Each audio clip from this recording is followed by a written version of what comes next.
Dépêche-toi de vivre ou dépêche-toi de mourir. Cela sonne comme un appel urgent, une injonction que notre société moderne ne cesse de nous murmurer à l'oreille. Mais qu'implique vraiment cette pression incessante de maximiser chaque instant de notre existence? Aujourd'hui, j'aimerais que nous prenions un moment pour déconstruire ce mantra moderne et explorer ses implications profondes. Vivre vite, accomplir plus, optimiser chaque seconde.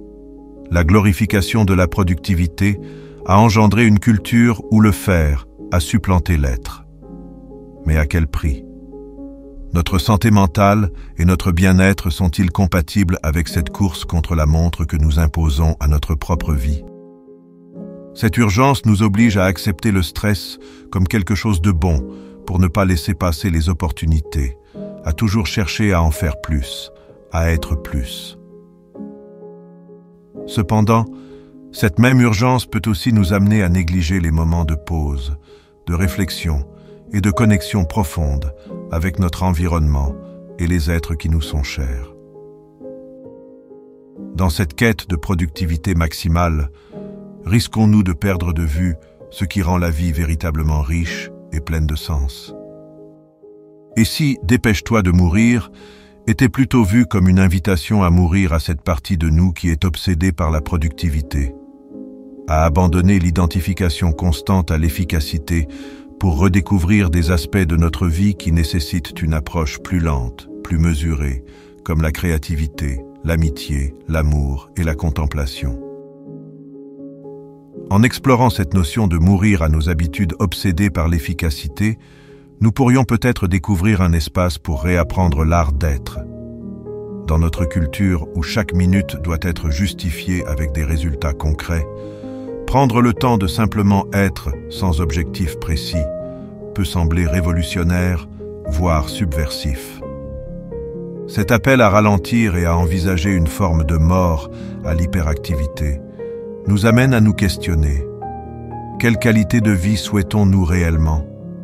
Sommes-nous faits pour vivre dans un sprint incessant? Sommes-nous vraiment là pour subir la vie au lieu de simplement vivre? Il est crucial de reconnaître que ce mantra de vitesse et d'efficacité n'est pas sans conséquences. Le stress chronique, l'anxiété et le burn-out sont des phénomènes de plus en plus courants qui témoignent des effets néfastes de cette pression perpétuelle. Nous devons nous demander si la poursuite incessante d'une productivité maximale vaut le sacrifice de notre santé mentale et de notre bien-être émotionnel. D'un autre côté, dépêche-toi de vivre ne devrait pas être une pression, mais un rappel pour vivre chaque moment, car le temps, lui, n'attend pas. Ce n'est pas une course, mais un encouragement à embrasser pleinement la vie avec tous ses hauts et ses bas, à s'engager activement dans nos passions et nos relations, et à célébrer les petites joies quotidiennes souvent négligées dans la ruée vers la grande réussite. Il est alors essentiel de trouver un équilibre entre agir et contempler, entre réaliser et être présent.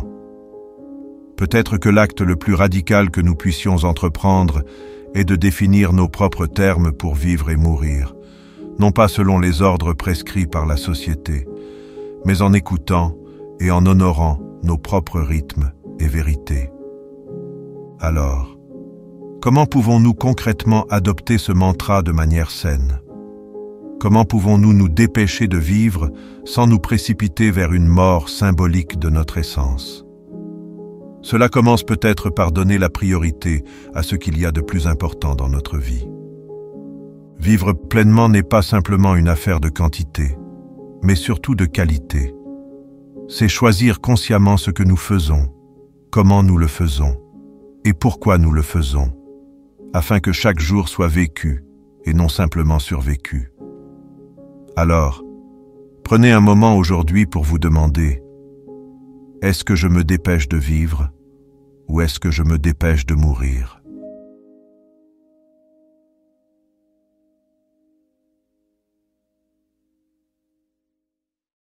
N'hésitez pas à commenter et à liker la vidéo et partager-la aux personnes que vous aimez.